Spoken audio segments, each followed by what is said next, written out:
nós vamos analisar aqui a questão da conjuntura política atual da Colômbia. É um país importante da América Latina, que está passando por grandes mudanças, grandes transformações. Todo mundo conhece a Colômbia de filmes sobre narcotráfico. É um país sempre foi considerado como um país em guerra, né? E tem um número enorme de bases militares americanas nos Estados Unidos e é o principal representante militar e político dos Estados Unidos na América Latina. Ele é um dos centros também de negócio, do grande negócio do capitalismo mundial, que é o narcotráfico. E certamente que a questão do narcotráfico define muito a situação da Colômbia, mas tem outras riquezas e outras atividades que fazem da Colômbia um grande país, bastante importante na América Latina, no contexto de um capitalismo periférico, né, com todas as mazelas e problemas que a gente já conhece do capitalismo periférico. Outro problema é que a Colômbia é governada por uma oligarquia, a mais violenta do continente, e totalmente subordinada aos Estados Unidos, a ponto de transformar seu território em ponta de lança para atacar a Revolução Bolivariana da Venezuela. E também para contribuir para o relançamento do projeto imperialista na região, que é um projeto de submissão total, de destruição dos Estados nacionais e de total vinculação e subordinação dos países ao Império norte-americano. Não é de surpreender que o próprio presidente João Manuel Santos, o presidente anterior ao atual, que é o Ivan Duque, né? João Manuel Santos, que foi considerado presidente que buscou promover a paz na Colômbia, né? Ganhou até o Prêmio Nobel da Paz e tal. No entanto, ele se orgulha de que a Colômbia seja vista como o Israel da América Latina. Há assassinatos quase diários de guerrilheiros desmobilizados e de lideranças sociais. E, no entanto, nenhum Almagro, ou seja, aquele secretário-geral da Organização dos Estados Americanos, né, que se pronunciou contra a eleição de Evo Morales na Bolívia, que provocou o golpe de Estado naquele país, esse Almagro não se levanta para pedir sanções que ele pede o tempo todo contra a Venezuela bolivariana. O mundo parece não olhar para o que se passa na Colômbia, e essa diferença é cúmplice das inúmeras violações de direitos humanos que se cometem todos os dias. A Colômbia é um grande dor para os seus filhos, que fazem parte da imensa diáspora que ela lançou graças à violência econômica e ao terrorismo de Estado. A classe política colombiana tem medo de perder a presidência nas próximas eleições e tenta ganhar tempo para evitar o que poderia se transformar numa tragédia para ela. A garantia de sua permanência no poder no último século foi o uso tradicional da violência política traduzida no genocídio do povo colombiano, o deslocamento forçado, desaparecimento e torturas, mas desta vez nada disso parece ser suficiente. O ano de 2020 na Colômbia terminou com um balanço trágico: assassinato de 310 lideranças sociais, 12 pessoas que eram seus parentes, 64 ex-combatentes das guerrilhas da Farc, que assinaram o Acordo de Paz de 2016, e 91 massacres para reprimir os protestos populares. Um deles aconteceu no coração de Bogotá, a capital. E 90 eventos massivos de deslocamento forçado também fazem parte dessa contabilidade. O ano fechou também com muita resistência popular nos territórios em meio à pandemia. Um grande levante indígena e popular percorreu o país, um novo chamado à greve, protestos estudantis contra preços das matrículas e os grandes protestos populares de setembro de 2020 contra a repressão que tiveram seu epicentro na capital, Bogotá. Portanto, a eficácia do modelo de violência militar e paramilitar parece estar diminuindo apesar da sua intensidade. A isso se deve acrescentar a crescente popularidade de Álvaro Uribe Vélez, anterior presidente e que foi o patrocinador do atual presidente Ivan Duque. E há também agora um apelo a um pacto histórico por parte das forças progressistas de esquerda para enfrentar as forças do Uribe em 2022. Crescente a esse coquetel a pressão permanente dos Estados Unidos para usar a Colômbia como ponta de lança para suas ações político-militares na região. E aí é fácil ver o desespero que atacou a classe política colombiana, representante da oligarquia, né, não aquela progressista, que recentemente levou uma experiência fracassada de tentativa de golpe de Estado. A Constituição em vigor na Colômbia é fruto de uma Assembleia Nacional Constituída conquistada nas ruas do país em 1991, que constituiu um avanço político e jurídico no qual, em todo caso, as reformas liberais conseguiram se filtrar, mas também contemplou algumas mudanças políticas favoráveis aos interesses populares.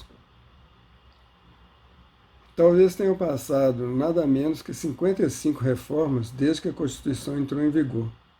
Uma dessas reformas, por exemplo, foi a que deu a Álvaro Uribe Vélez a possibilidade de ser reeleito por meio de um ato legislativo que incluía um escândalo de compra de votos de parlamentares conhecido como Dides Politics, com o qual o artigo 197 foi reformado, permitindo assim a sua reeleição. Esse artigo foi novamente alterado pelo Congresso com apoio do governo de João Manuel Santos, que proibiu novamente a reeleição presidencial, obviamente após o próprio Santos iniciar o seu segundo mandato. Assim, depois de muitos rumores, foi finalmente conhecido um projeto de lei assinado por representantes do Congresso colombiano, no qual, com a justificativa de responder à crise econômica gerada pela pandemia, se propunha estender por mais 2 anos o mandato presidencial para coincidir com as próximas eleições para prefeito e governador. Também seriam estendidos os mandatos dos deputados. Esse projeto foi acompanhado pela assinatura de representantes da Câmara, cujos nomes são pouco conhecidos, mas que pertencem às bancadas dos partidos que atualmente concentram o establishment colombiano: Centro Democrático, Mudança Radical, Partido Liberal, Partido Conservador, Mira e até o chamado Partido do U, que é considerado oponente do atual governo. Não demorou muito para que surgisse um escândalo na mídia que rapidamente começou a repercutir nas ruas. Afinal, o projeto era uma tentativa de golpe disfarçada de legalidade, que adiaria a derrota eleitoral que o uribismo deve ter nas próximas eleições legislativas e presidenciais de 2022. Essa perda implicaria em grandes riscos para toda a classe política tradicional colombiana, já que poderia abrir espaço para forças alternativas de centro e de esquerda. Diante da forte reação popular que começou a se sentir e do escândalo desencadeado no Senado, Ivan Duque, Álvaro Uribe e as bancadas dos signatários reagiram tardiamente para declarar publicamente seu desacordo com a proposta. Uma vez que essas declarações foram emitidas, as assinaturas começaram a se retirar do documento que havia sido arquivado na véspera na Câmara dos Deputados, de forma que não atingiu mais o número mínimo de assinaturas necessárias, e ficou como se nada tivesse acontecido. Embora não seja a primeira vez que se propõe prorrogar a permanência do governo Uribe, o aborto, que à primeira vista parece um balão de ensaio, expõe mais uma vez o medo que a oligarquia colombiana tem quando dispara o alarme da opinião pública. Do ponto de vista jurídico, o cerco em torno de Uribe não perpassa apenas o processo contra ele por adulteração de testemunhas e fraude processual, do qual poderá voltar a ficar impune em 6 de abril, quando o tribunal decidir se aceita ou não a denúncia. Continua avançando o Ministério Público para instaurar a investigação contra ele por esse crime, mas também o processo contra seu advogado Diego Cadenas e de seu próprio irmão Santiago Uribe, acusado de formar o grupo parlamentar Los Dois Apóstolos. Os 8 milhões que colocaram Gustavo Petro perto de uma vitória eleitoral nas últimas eleições de 2018 evidenciaram uma mudança na correlação de forças eleitorais do país. E por isso, para 2022, a importância de buscar uma candidatura que possa apresentar a unidade de expressões de partidos alternativos à hegemonia Uribe, que está no poder há quase 20 anos. Nessa busca, a unidade que se chama Pacto Histórico convergem principalmente os partidos de esquerda e todos que concordam com a avaliação da importância de buscar uma alternativa diferente ao uribismo.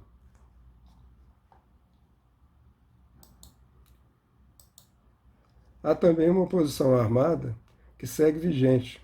Persiste a luta guerrilheira, basicamente expressa no Exército de Libertação Nacional, que hoje é a maior guerrilha. Um setor da Farc-EP, que nunca fez parte dos acordos de paz, e o segundo Marquetalha, um setor dos Farc-EP que voltou às armas após os acordos de paz ficarem fracassados com o assassinato das grandes lideranças que faziam parte da guerrilha. O mais interessante de tudo, que existe e resiste na Colômbia uma grande organização popular indígena, camponesa, negra, feminista, estudantil, juvenil, sindical, de direitos humanos e, enfim, diversos setores que se organizam para lutar desde os territórios e buscar alternativas para um desenvolvimento verdadeiramente coerente com a construção da paz, com justiça social de que o país tanto precisa. Na busca do tempo que lhe permita se reorganizar para evitar o que seria uma mudança perigosa para a sua hegemonia nas relações das forças políticas, a escalada do conflito armado interno e o envolvimento na guerra com a Venezuela continuam sendo cartas perigosas sob a manga da oligarquia colombiana, que sabe que a violência tem sido sua principal garantia de permanência no poder, e com ela reiteraria sua vontade de subordinar os interesses da Colômbia aos interesses dos Estados Unidos, para se congraçar com a nova administração da Casa Branca, cuja paixão pela guerra foi desencadeada novamente. Quanto às relações entre a Colômbia e a Venezuela, elas continuam ocorrendo de maneiras diferentes em dois níveis: na dinâmica dos povos, no cotidiano da fronteira viva, das culturas irmãs, e na dinâmica daquela oligarquia que dirige a Colômbia, que decidiu subornar os interesses da política externa colombiana aos desígnios de Washington e que está tentando envolver a Colômbia em uma guerra fratricida contra a Venezuela. Felizmente, essas posições encontraram oposição na própria Colômbia, de alguns setores da própria burguesia colombiana, da esquerda institucional e especialmente das organizações populares, que estão cientes de que seu conflito não é com a Venezuela, e que uma guerra entre essas nações só ampliaria e prolongaria o conflito social e armado que vive a Colômbia. Também na Venezuela, a resposta institucional e popular tem sido de uma revolução pacífica, mas armada, como sempre lembrou o comandante Chávez.